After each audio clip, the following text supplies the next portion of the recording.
ఎత్తున వేలాదిగా తరలి వచ్చి సునీత మహేందర్ రెడ్డి గారిని గెలిపించడానికి మీరు కృషి చేస్తున్నందుకు మీకందరికి కూడా మనస్ఫూర్తిగా ధన్యవాదాలు, కృతజ్ఞతలు మిత్రులారా.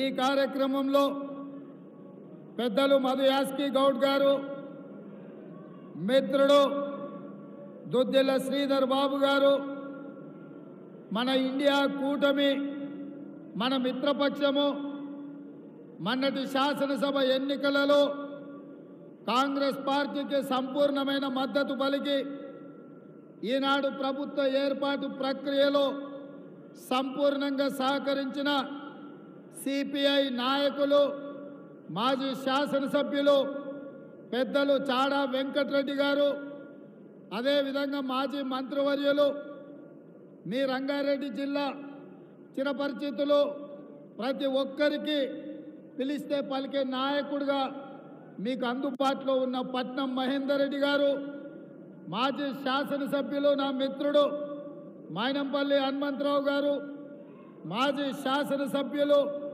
సుధీర్ రెడ్డి గారు, అదేవిధంగా మిత్రుడు సోదరుడు జంగయ్య యాదవ్ గారు, హరివర్ధన్ రెడ్డి గారు, అదేవిధంగా కుక్కట్పల్లి నుంచి పోటీ చేసిన మిత్రుడు రమేష్ గారు, వివిధ నాయకులు, వేదిక మీద ఉన్న మిత్రులందరూ, జిల్లా పార్టీ కాంగ్రెస్ నాయకులు, డివిజన్ల అధ్యక్షులు, ప్రాణ సమానులైన కాంగ్రెస్ పార్టీ కుటుంబ సభ్యులందరికీ కూడా మనస్ఫూర్తిగా ధన్యవాదాలు, కృతజ్ఞతలు తెలియజేస్తున్న మిత్రులారా.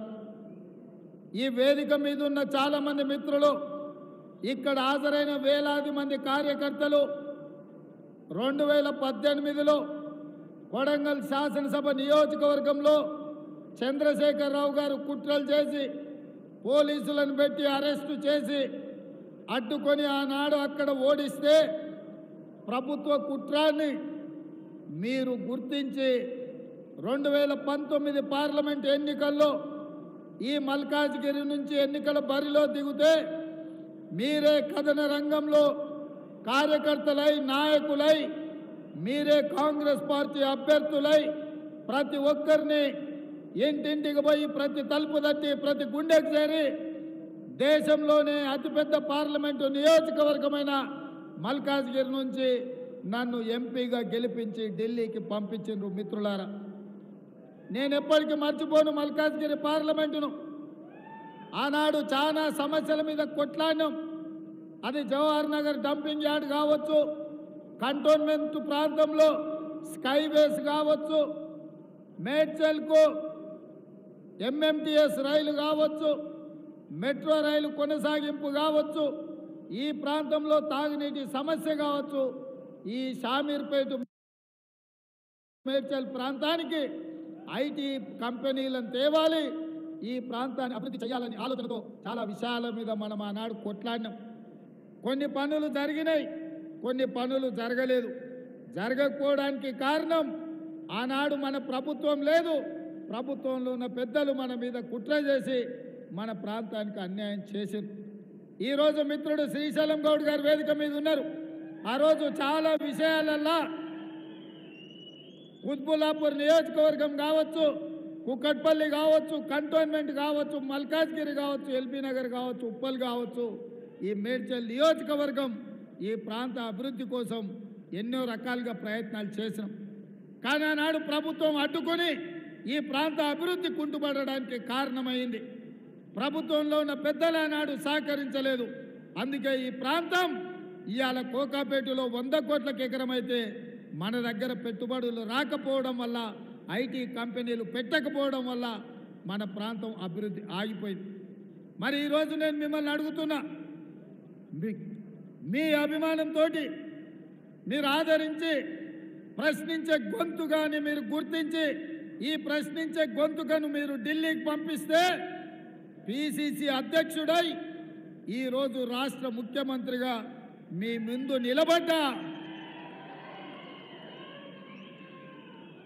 పడిపోతున్న నన్ను నిలబెట్టి నిటారుగా కేసీఆర్తో కొట్లాడే ధైర్యం ఈ మల్కాజ్గిరి పార్లమెంటు నియోజకవర్గ మిత్రులు ఇచ్చిండ్రు. ఇక్కడున్న పార్టీ కార్యకర్తలు ఇచ్చారు. మీరిచ్చిన ధైర్యంతో వెనుదిరిగి చూడలేదు, వెనక్కి మళ్ళీ చూడకుండా 5 ఏళ్ళు రాత్రి మగళ్ళు ప్రతి నిమిషం ప్రతి క్షణం ప్రజా సమస్యల మీద కొట్లాడినాం, ఈ ప్రభుత్వంతో పోట్లాడినాం. అందుకే ఈరోజు తెలంగాణ రాష్ట్రం అంతా మనకు అండగా నిలబడి మీ మల్కాజ్గిరి ఎంపీని ఈ రాష్ట్రానికి ముఖ్యమంత్రిని చేసే అవకాశం వచ్చింది. ఇవాళ మరి నేను మేడ్చల్ పార్లమెంటు నియోజకవర్గ ప్రజల్ని నేను అడుగుతున్నా, ఈ ప్రాంతంలో నేను అనుకున్న మా జంగయ్య గెలుస్తాడు, మంత్రి అవుతాడేమో అని, కానీ అనుకోకుండా మా జంగన్న గెలవలే. 7 అసెంబ్లీలు ఇవాళ పరాయోళ్ళ చేతులు ఉన్నాయి. ఏమి చేయాలన్నా, ఏమి అడగాలన్నా, ఏమి ప్రతిపాదనలు తేవాలన్నా ఇవాళ మనోడు లేడు. వెనకటికి పెద్దోళ్ళు చెప్పారు మట్టికి పోయినా ఇంటోడే పోవాలని. మరి నేను ఇవాళ అడుగుతున్న మిత్రులారా, మన ప్రాంతం అభివృద్ధి చెందాల్సిన అవసరం లేదా? మన ప్రభుత్వం ఉన్నప్పుడు, మన వాళ్ళు ఎమ్మెల్యేలు లేకపోయినప్పుడు కనీసం మన వాళ్ళు ఎంపీగా అయినా ఈ ప్రాంతంలో ప్రాతినిధ్యం వహిస్తే మీ సమస్యలు సరాసరి ప్రభుత్వం దృష్టికి తీసుకొచ్చి మీ సమస్యల్ని పరిష్కరించే బాధ్యత మీ పార్లమెంటు సభ్యురాలు సోదరీమణి సునీతమ్మ తీసుకుంటుంది. వాస్తవంగా పార్టీ సునీతమ్మను చేవెళ్ళ పార్లమెంటు నుంచి నిలబెట్టాలని అనుకున్నది.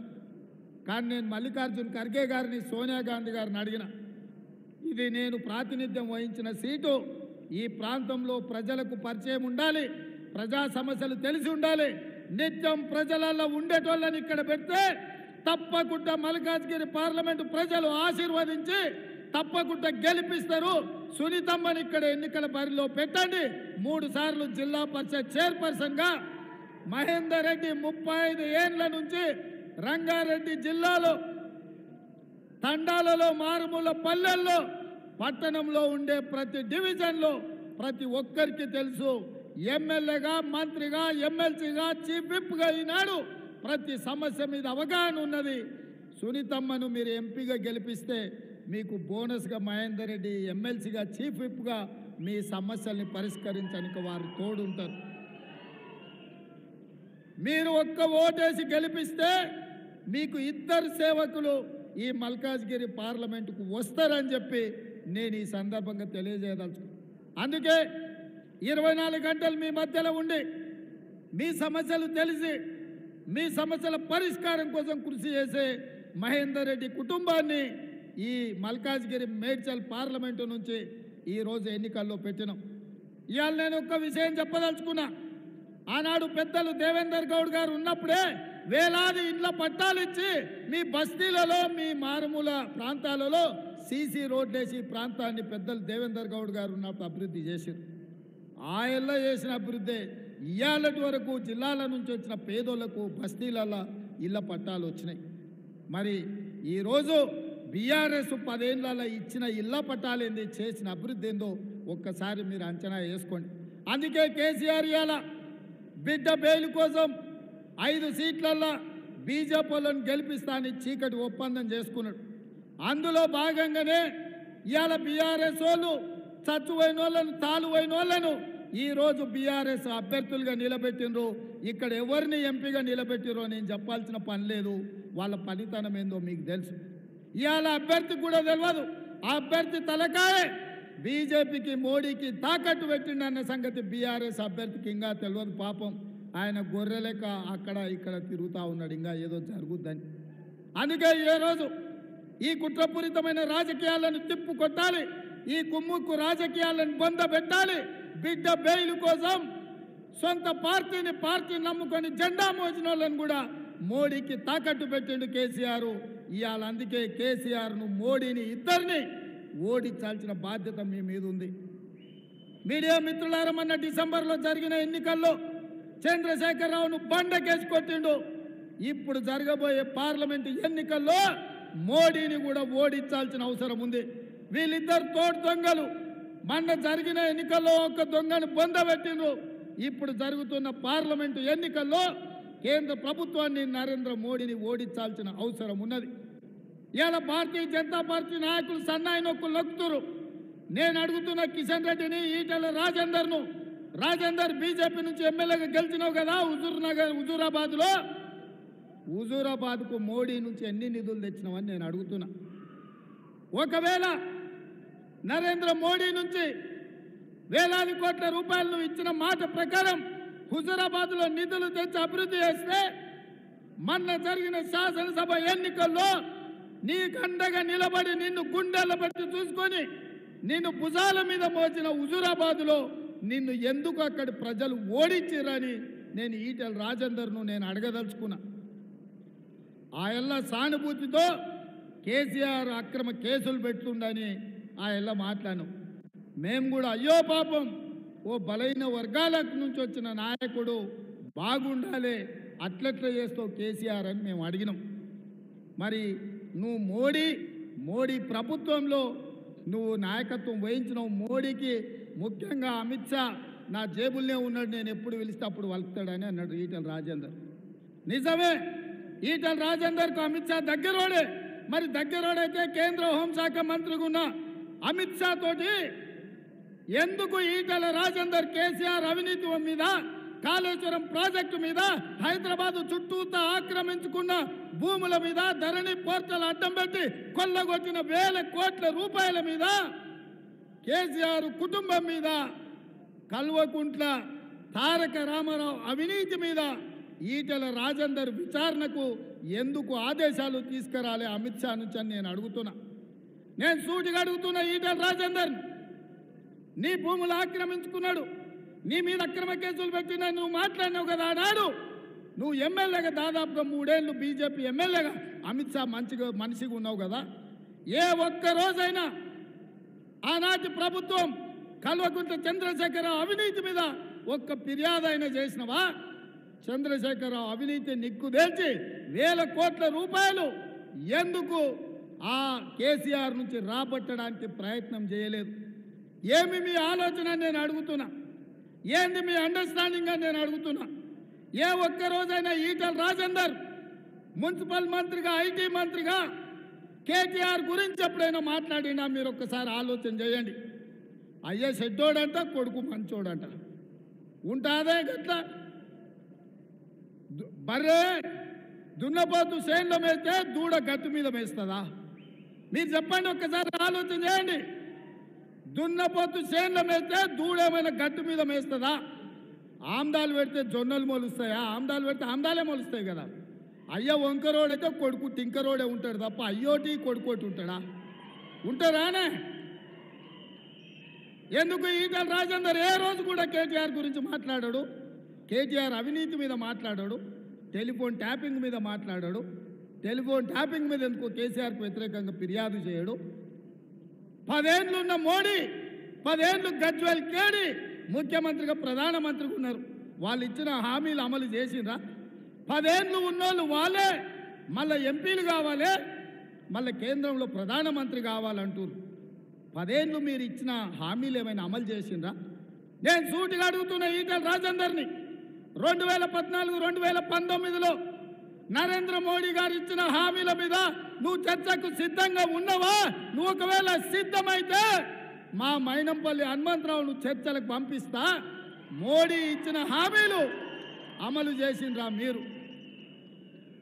ఆనాడు చెప్పిండు మోడీ, ప్రతి సంవత్సరం 2 కోట్ల ఉద్యోగాలు ఇస్తా అన్నాడు. 10 ఏళ్లలో 20 కోట్ల ఉద్యోగాలు ఇచ్చి ఉండాలి. కానీ పార్లమెంటులో నేను అడిగిన ప్రశ్నకు 7,21,680 ఉద్యోగాలు ఇచ్చిన అన్నాడు. చెప్పింది 20 కోట్లు, ఇచ్చింది 7 లక్షలు. ఎవరి ముక్కులో పెట్టాలి ఆ ఉద్యోగాలని నేను అడుగుతున్న ఈటెల రాజేందర్. ఇదే కాదు, ఈ దేశంలో రైతుల ఆదాయం పెంచాలి, 2022 లోపల రైతుల ఆదాయాన్ని 2 చేస్తానని ఆయన ఎన్నికల్లో హామీ ఇచ్చిండు.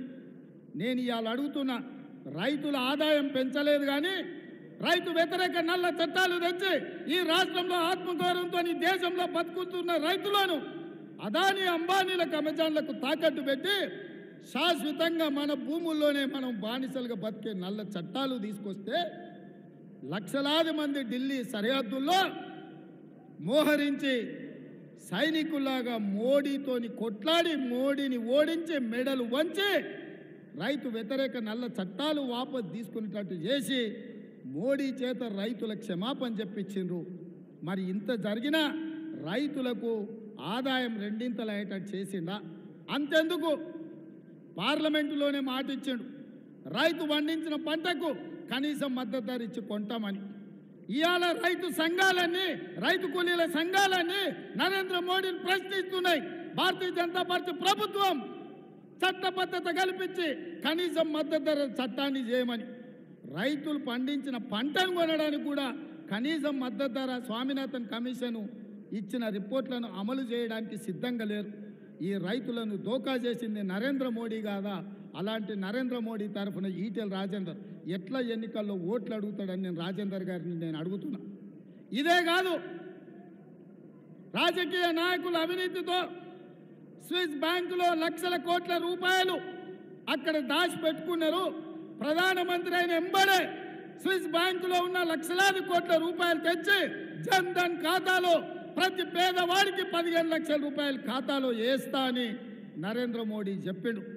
నేను అడుగుతున్న ఈడున్న మా అక్కళ్ళు, మా కళాకారులను, మా మిత్రుల్ని, మీ ఖాతాలో నరేంద్ర మోడీ 15 లక్షలు వేసిండా? పోనీ 15,000 వేసిండా? పోనీ 15 పైసలన్నీ వేసిండా?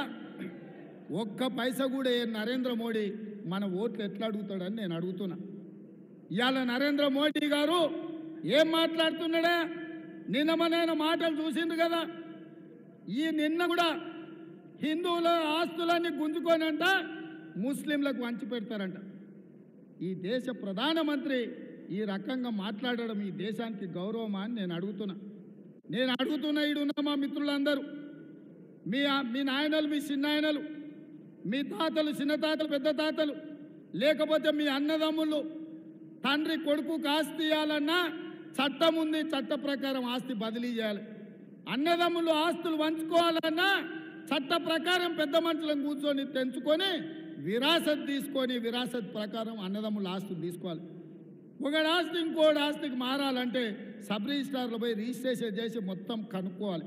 ఒకవేళ ఎవడన్నా దొంగ డాక్యుమెంట్లు వేసి కేటీఆర్ లాగటం చేసుకున్నా, మన మల్లన్న లాగటోళ్ళు ఏమన్నా భూమి గుంజుకున్నా పోలీస్ స్టేషన్లకు పిలిపించి ఈపులు వలగొట్టి మళ్ళీ ఏమైనా ఆస్తి వానికి ఇస్తారు. ఇంత చట్టబద్ధత ఈ దేశంలో ఉంది. మరి ఎట్లా హిందువుల ఆస్తులు గుంజుకొని ముస్లింలకు వంచి పెడతారని ఈ దేశ ప్రధానమంత్రి అంటాడు. డాక్టర్ బాబాసాహెబ్ అంబేద్కర్ రచించిన రాజ్యాంగం మీద ఒట్టేసి ప్రధానమంత్రి బాధ్యత తీసుకున్న నరేంద్ర మోడీ, నీకు ఇది తగునా? ఎన్నికల్లో నెగ్గడం కోసం ఇంత నీచమైన రాజకీయాలు చేస్తావా?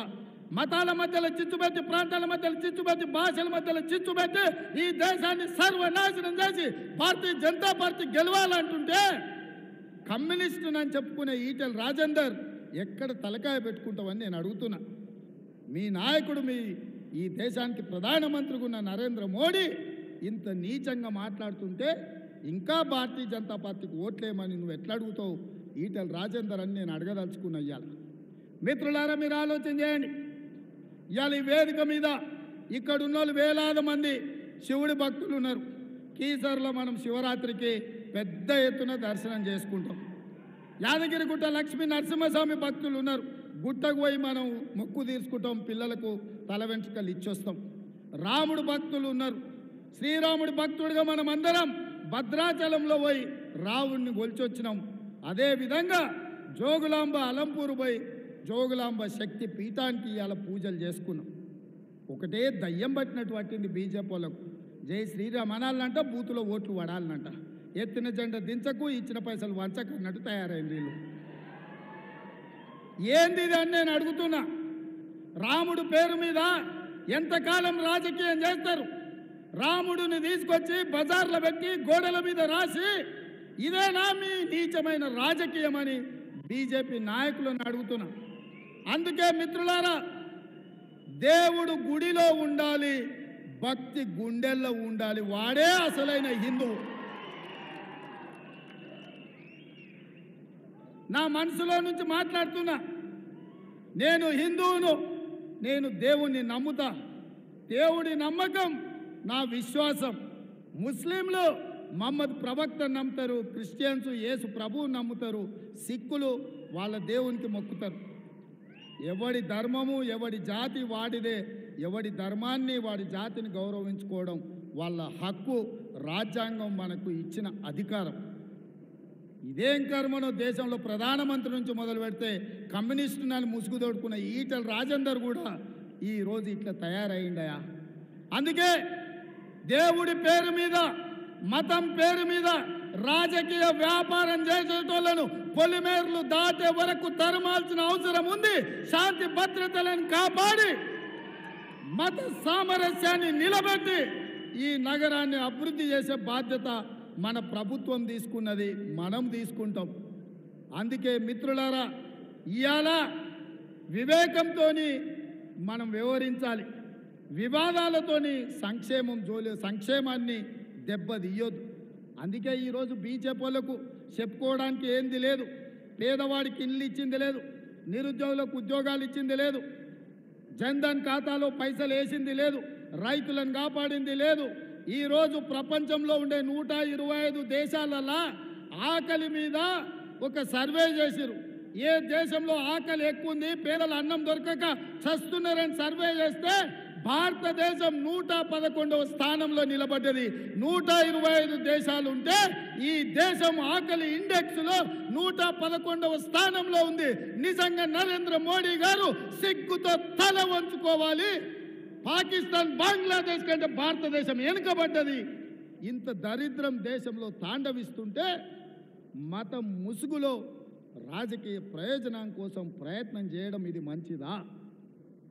ఇట్లాంటి నరేంద్ర మోడీతోని కల్వకుంట్ల చంద్రశేఖరరావు చీకటి ఒప్పందం చేసుకొని ఇక్కడ అభ్యర్థిని ఎట్లాంటి వాళ్ళని పెట్టినరో చూడండి.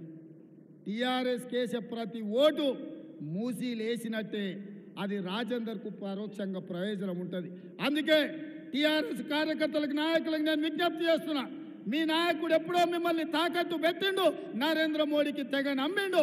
అందుకే మీరున్నది టీఆర్ఎస్లో అయినా మీరు వెయ్యాల్సింది కాంగ్రెస్ పార్టీకి. ఎందుకంటే ఒక సెక్యులర్, ఒక అభివృద్ధిని కాంక్షించే అభ్యర్థి మీకు కావాలంటే సునీత మహేందర్ రెడ్డి గారు మల్కాజ్గిరి నుంచి ఎంపీగా గెలవాలి. అక్కని గెలిపించండి. అక్కకేసే ప్రతి ఓటు నాకేసినట్టే. ఎట్లయితే ఆనాడు ప్రశ్నించే గొంతుగా పార్లమెంటులో మీ బిడ్డగా ఈ దేశంలో రాణించినో, ఈ రాష్ట్ర ముఖ్యమంత్రిగా ఈ ప్రాంతాల అభివృద్ధి చేసే బాధ్యత నాది. మా జంగయ్య చాలా విషయాలు చెప్పిండు. 58 జీవో చెప్పిండు, 59 జీవో చెప్పిండు, జవహర్ నగర్ గురించి చెప్పిండు, మేడ్చల్ గురించి చెప్పిండు.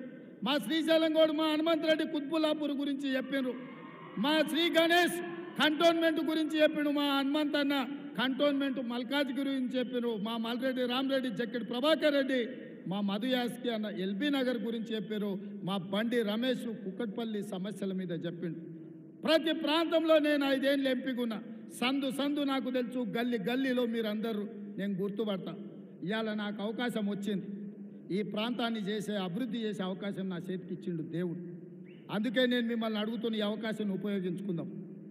మీ అన్న, మీ తమ్ముడుగా ఈ ప్రాంతంలో నేను కష్టాలలో ఉన్నప్పుడు నన్ను ఆదుకున్నారు కాబట్టి ఈ ప్రాంతాన్ని అభివృద్ధి చేసే బాధ్యత, అధికారం ఈరోజు నా చేతుల్లో ఉంది.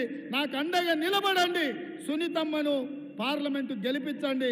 ఈ ప్రాంతాన్ని తీర్చిదిద్ది కుక్కట్పల్లి, నార్సింగి, మంచిర్యాల ప్రాంతంలో 100 కోట్లకి ఎకరం ఎట్లా పోద్ది, మేడ్చల్, షామీర్పేటలో ఎట్లా పోదో నేను చూస్తా. ఈ ప్రాంతానికి పరిశ్రమలు తీసుకొస్తా, ఫార్మా కంపెనీలు తెస్తా. మా వేణున్నాడు సర్పంచ్, ఇన్నే జీనోమ్ వ్యాలీ ఉంది. ఆనాడు మనం చేసిన అభివృద్ధి ఈరోజు ఇక్కడ ఉన్నది. ఐటీ కంపెనీలతో పాటు ఫార్మా కంపెనీలను తీసుకొచ్చి ఈ ప్రాంతాన్ని అభివృద్ధి చేస్తా. వివిధ రాష్ట్రాల నుంచి, వివిధ ప్రాంతాల నుంచి వచ్చిన పేదలకు ఈ ప్రభుత్వం అండగా నిలబడుతుంది. తెల్ల రేషన్ కార్డులు ఇస్తామని చెప్పి నేను ఈ సందర్భంగా తెలియజేస్తున్నా. మిత్రులారా, ఈరోజు మీకు 500 రూపాయలకు సిలిండర్ ఇస్తే ప్రతి పేద బస్తీలో ఆడబిడ్డలకు మేలు జరిగింది. 200 యూనిట్లు ఉచిత కరెంట్ ఇస్తే వివిధ ప్రాంతాల నుంచి వచ్చిన, మారుమూల గ్రామాల నుంచి వచ్చిన ప్రతి పేదవాడికి సహాయం జరిగింది. రాజీవ్ ఆరోగ్యశ్రీ పథకం అమలు చేస్తే 10 లక్షల రూపాయలు పేదోళ్లకు ప్రయోజనం కలిగింది. ఆర్టీసీ బస్సులో ఉచిత ప్రయాణం ఇస్తే ఆడబిడ్డలు ఎక్కడి నుంచి ఎక్కడికైనా పని చేసుకోవడానికైనా, ఉద్యోగానికి పోవడానికైనా, గుడికి పోవాలన్నా, పిల్లల్ని బడిలో ఇడవాలన్నా, అప్పుడప్పుడు ఇంటి ఆయన మీద కోపం వస్తే అమ్మగారి ఇంటికి పోవాలన్నా ఈరోజు ఆర్టీసీ బస్సు ఎవరిని అడిగే పరిస్థితి లేకుండా పోయింది. ఇవన్నిటినీ మీకు రద్దు చేయించాలని కుట్ర జరుగుతుంది బీజేపీ బీఆర్ఎస్. ఎవడు అడ్డం పడ్డా తొక్కుకుంట పోయి మీ సంక్షేమ పథకాలు అమలు చేస్తుంది ఈ ప్రభుత్వం. ఎవరు కుట్రలు చేసినా కుతంత్రాలు చేసినా కేంద్ర ప్రభుత్వం సహకరించినా సహకరించకపోయినా చంద్రశేఖరరావు మీకు అన్యాయం చేయాలని చూసినా మిమ్మల్ని ఆదుకునే బాధ్యత ఈ ప్రభుత్వం తీసుకుంటుంది. మీకు అండగా నిలబడతాం. మళ్ళొక్కసారి మీకు అందరికీ విజ్ఞప్తి చేస్తున్నా, నేను మళ్ళీ తొందరలోనే వస్తా. అక్కను సునీతమ్మను పార్లమెంట్ సభ్యురాలుగా అత్యధిక మెజార్టీతో గెలిపించండి. అక్కకు అండగా నిలబడండి. ఈ సునీతమ్మ కేసే ఓటు మీ సోదరుడు రేవంత్ రెడ్డికి వేసినట్టే మీరందరు గెలిపిస్తారు కదా, మీరందరు గెలిపిస్తారు కదా. గెలిపిస్తామన్న వాళ్ళందరూ లేచి నిలబడి చేయి పైకెత్తండి.